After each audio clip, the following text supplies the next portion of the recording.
watching. You're gonna like this. Somebody told me your hair is like another co-host on the show.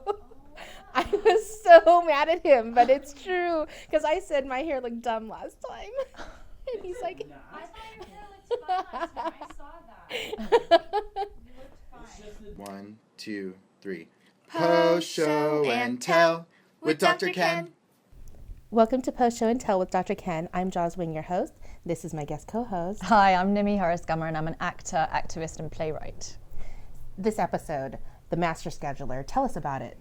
Well, it starts off with Allison being so excited about wanting to go to Hawaii. She's gushing about it, and then Ken realizes that he has forgotten to schedule in the leave from work, and he's trying to figure out who the master scheduler is. And then the kids think that they're going, and over to you. Well, I mean, like that's the whole thing. Is like, is Ken going to get his vacation time, and then who's the master scheduler, right? Exactly. And I couldn't believe it was her, because it just works out that Damona is. Right. And I'm like, wow, she's got the power. Well, and like there's so much about Damona that we get to learn from this episode, really. But I mean, seriously, if you're going to go to Hawaii, wouldn't you like do everything to try and figure out how to get that time off if you screwed up and didn't ask for it? And how would you forget to do that? You know, if my husband forgot to do something like that, he'd be out the house. You know what I'm saying? Right, and that was the whole thing. Like Ken was freaking out, like, oh my gosh, Allison is counting on this. And I totally effed it up, right? Can you say that, even like that? Wow. We are back on the set of Dr. Ken with Suzy Nakamura. We are not sitting in the Park family house anymore. We're actually in the Welltopia Medical Group. Suzy, I know, I'm sitting at Damona's desk. I know, we're sitting kind of excited. But anyway, this is Suzy Nakamura. She plays Dr. Allison Park on the show, and we're so excited to have her back on Post Show and Tell to talk about some of the episodes that we've seen you in. So in this episode, The Master Scheduler, Allison has been booking all these non-refundable flights for a vacation. What was it like to be dealing with the vacation planning, all the logistics? Because we see Allison being the mom all the time, but you know, there's part of being a mom about like the logistics of like being mom, and we talk about it a little bit. Like she has to like not get to be the fun one, but in this one she's really, you know, cracking the whip in some ways. Well, I think a lot of parent takes that role because, you know, when you have kids, you have to schedule the kids, you have to schedule their school, and you have to schedule their activities and stuff, and so I think Allison has the organizational skills, but also the desire to be that sort of point person. And all Ken has to do is get the days off. And as long as he does that, then she's going to schedule the flights. She's got all these things planned. She's going to get the hotel. She's going to think of fun activities. I mean, like she's got it down. But at the beginning of the episode, they want it to be a couples trip. Yes, they want time alone, and I feel like, you know, they work so much. They're both working parents. I feel like she thinks, okay, you know what, we deserve it. We need to take the time out. She's also a psychologist, so I'm sure mental health-wise, she thinks like we need to take a break. But we really haven't seen them, just the two of them, doing anything truly romantic yet. I mean, we have little elements. The Halloween episode was really romantic, actually, when they re-proposed. But I mean, other than that, we haven't seen them just like go off and do their thing. So I know it doesn't actually happen in this episode, but you know, I can imagine a future episode where you really do go on vacation and do some alone time. I'm sure it's like a lot of real families where they're like, you know what, we should really do this, but whether it really happens is another story. You know, like they always say, we should do this, we should do that, and you know, take time alone. But I think that there's a lot of people who it's difficult to make that happen. And I also think it's hard as a couple. You want that alone time, but then of course you're a family, and you got your kids who are scheming, like literally scheming to get on the trip. Yes. So it's hard how do you say no to those two kids? I know. And it was a lot about communication, I think, because I think Ken was supposed to tell them that they weren't coming, and he didn't do that. So then, you know, there was a little bit of explaining after that. This whole time, Damona has been the master scheduler, but nobody knows. And she's been doing the work, and people interact with the master scheduler, but they have no idea who it is. Have you ever been in a situation where you were, you know, interacting with somebody but didn't know or hadn't met who this other person was? Well, you. Because when I was thinking about who it could be, I was thinking just recently it was you, because we've been emailing like constantly about stuff, and I feel like I knew you before I ever met you. I'm a real person. I know. I do exist. And now I've met you. But yeah, definitely you. And then I know this is wrong because I know you're told when you choose an agent you should meet them, but I randomly have no idea what my agent looks like except from a photograph because I sort of joined them commercially and then theatrically. I've never seen my agent, and he sent me up for so much work. Oh my goodness. And we talk on the phone regularly, and I in fact left a message with him the other day saying lots of love by accident because I felt like I knew him. You know what And I mean? how long have you had this agent? 3 months. Okay, and that's Yeah. a good amount of time to be interacting and doing stuff. And I'm thinking I need to meet this guy now. Is he in town? He's in town, yeah, he's actually in town, but he's so busy because he's, you know, so posh. So, but those are the two, definitely you. And it's great to meet you, by the way. Oh, thank you. It's great to meet you too. Seriously. I mean, I've lived like a life online for a long time. And so there are a lot of people I feel like very close to that I've never met in person. I mean, people that I will chat with like over instant message or even email or whatever. And I've never met them in person. I mean, I can think of people all around the world who I talk to on a fairly regular basis and, you know, probably for over years and years. And I think that's the really cool thing about technology these days, Right. because you can keep up and keep connected with people and not have to necessarily have that face-to-face, although the face-to-face is wonderful. It's wonderful, isn't it, in the end? But it's also, sometimes I chat to people on Facebook that are friends, and then I like go to the place, the country they're in, and I never see them, which is really weird. It's hard. Yeah. It's and hard. I feel like I have an internet bunch of friends and then like real friends. Right. Which is that right? Is that normal? I think Don't like know. everything's normal now because everything's like really changing how we really interact with the people we care about and the people we love.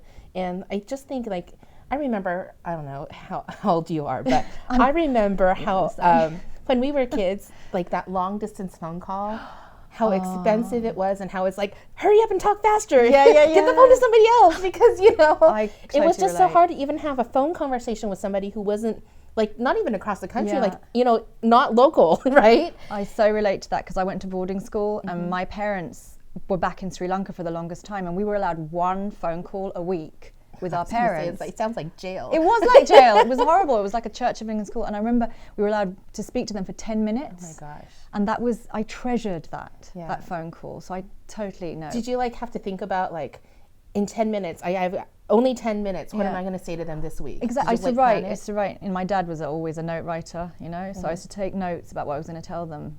And there was no relationship there, though, is there? And then what happened after that? And then did you go to the temple?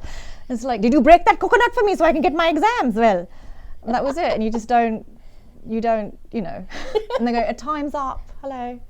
And there's a line of people behind you saying, yeah, my turn. Exactly. So we're young. That wasn't a long time ago. But I relate to that completely. Well, I mean, it's so different just because like in a few years, we used to not have phones everywhere we went, right? Yeah. We have the freaking internet in our pockets like at any given time. It makes things so different in terms of how instantaneously you expect to be able to reach somebody. Yeah. But remember, there was a time when, you know, if you called somebody's house and they didn't answer the phone, You didn't think they were dead? no, Like the know. phone would just keep ringing. Oh, well, I'll call back. Exactly. You know? There was no panic that you can't get in touch with someone, whereas now you have everything at the sort of tip of your fingers. I panic if I can't get through to somebody, and they're just having their day. So, yeah. So in the episode Master Scheduler, Dave and Molly are trying to get onto that very, very like fun sounding vacation. Yeah. What was your favorite part about doing that episode? Basically Ken and Allison were going on a New Year's vacation to Right. Hawaii, and Dave and Molly thought they were going too, but it turns out Ken and Allison just want an alone vacation. So throughout the episode, we see Dave and Molly using various schemes to try to get to Hawaii. Yeah. So what was your favorite part? My favorite part was there's a little part where Dave had to make a sad face to try to convince Allison. That was my favorite Do you part. remember that face? Can you do the face for...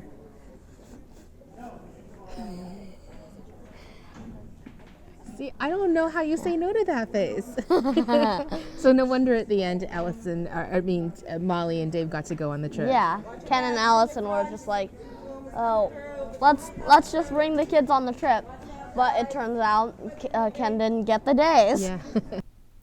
One of the great things about Dr. Ken is that there are so many different characters that we get to see on the screen. As an actress, what kinds of roles have you played, and what ones were really interesting to you? So, well, the ones that were really interesting to me were, in the past I've been typecast, stereotyped as very serious, dramatic characters, sort of the hooker who ends up with HIV, and who's also a lesbian and who also has a baby. Okay, really dramatic. Really dramatic and draining, and the nun who in Mother Teresa, who, you know, she ends up being the one who's in charge now at the moment. So I had quite a lot of responsibility to these roles. But since I moved to England, I've started dabbling in comedy, and I do this character as well, just to prove that I can be funny. Well, tell me about this character. She's called Auntie Netta, and she's sort of based on my mum and a lot of other aunties and my grandmother. And I did her on YouTube when I first moved to England and I had no work at all, and this was sort of what I was doing. And she became quite big in England, and I ended up getting produced for a solo show in the theatre with her and having my own chat show in Sri Lanka with her. And so it was loads of fun sort of being her. How did you give birth to this character? Well, I ended up getting sick. I got bitten by a mosquito in Sri Lanka and got this disease called chikungunya. Oh my gosh. And somehow it caused me and I've never really talked about this before in public, but I ended up with a form of lupus. Oh my gosh. And I had to take lots of medication, so I couldn't physically move. Mm-hmm. I was debilitated. I couldn't even dress myself. So I was at home a lot, and only my head. So I ended up. That's what you did. So that's what I did. I got on my laptop and started doing this character. First, just with her this much, because she couldn't really move that much. But she could talk. But she could talk, yeah. And so that's how she was born, because I was stuck at home with this kind of condition, which I still have, but now I'm, better. I love how that story starts from such a dramatic place, and it gives birth to something so actually a very funny character. Yeah, and also how I made her was I'm an activist, as I said, and my concern has always been about, at that time also, with the situation of Tamil refugees in England. And I did a lot of research, and I've actually written a play about victims of torture who've come from Sri Lanka to England. And so this character in the theatre show became an asylum seeker. And so it's funny and sad. It's about her journey. She calls it her holiday for asylum. Oh my gosh. But it's sad and funny at the same time. So I try to bring some serious issue into there, because I think it's always important to try and use what you have. If it's working and people are enjoying it, try and get that issue in there. Well, what it is, it's based in reality. And so much of what we want to see now is something authentic and something real. Yeah. I mean, even if something is slightly fictionalized, you want to know that it's grounded in reality in some way. Exactly. And so I love that it's a character that you have, a true tie to emotionally and otherwise. Well, that's what I like about Dr. Ken as well, in a way, because it's a comedy, but at the same time we're looking at a real Korean family, aren't Absolutely. We? And it's very grounded in that. They're not trying to be stereotypes. Mm-hmm. So that's what I really appreciated about the show as well. I mean, I think that Dr. Ken is really believable. I mean, we know that Ken himself is a real medical doctor. Yeah, I couldn't believe that when I saw that. That's fantastic. But I mean, it starts with that, right? Because if he was acting like a doctor, I think it would be harder for us to believe some of the antics that happen. But it is based in the reality of him and his real life experiences as a doctor, and and the family that we can imagine him actually having. Exactly, and because I love the performer Ken Jeong, and I'm so glad that they've allowed him to keep some of his sort of craziness in there, because I love his humor. I love the way he's just out there. Right. So. I mean, I don't know. If I had a doctor that was really like the Dr. Ken Park in the show, I would request a transfer. But we go with it because we know he's like, at the end of the day, he's one, a good doctor, but two, he actually does care for his patients, even if it can be a little bit rough on some of the patients. Yeah. When I sort of found out I had my condition, and it was quite depressing, one of the things that kept me going was finding my character Auntie Netta, and sort of it made me feel happy, and because it cheered other people up, and I feel like it was a kind of hidden superpower. Because before that you didn't really know you had comedy in you like that. Yeah, I didn't think I could be funny because I was never cast in anything comedy. But more importantly than that, I'm sure you have some secret hidden powers. I don't know if it's a secret power, but I think that if I had a secret power or a superpower, it's a connectivity or connecting people and things where other people don't see connections. So I think this is a really good time to ask our audience if they have any superpowers or secret powers. Let us know in the comments, like us, thumbs up us, subscribe to us, tweet at us at Post Show and Tell. Thank you so much for joining us this week, Nimmi. I had such a good time talking with you. Well, thank you so much because it was lovely being here, and you're a really warm person. That's another superpower. And I'm going to stay in the sofa now. You can give me some therapy. See you next time. Bye.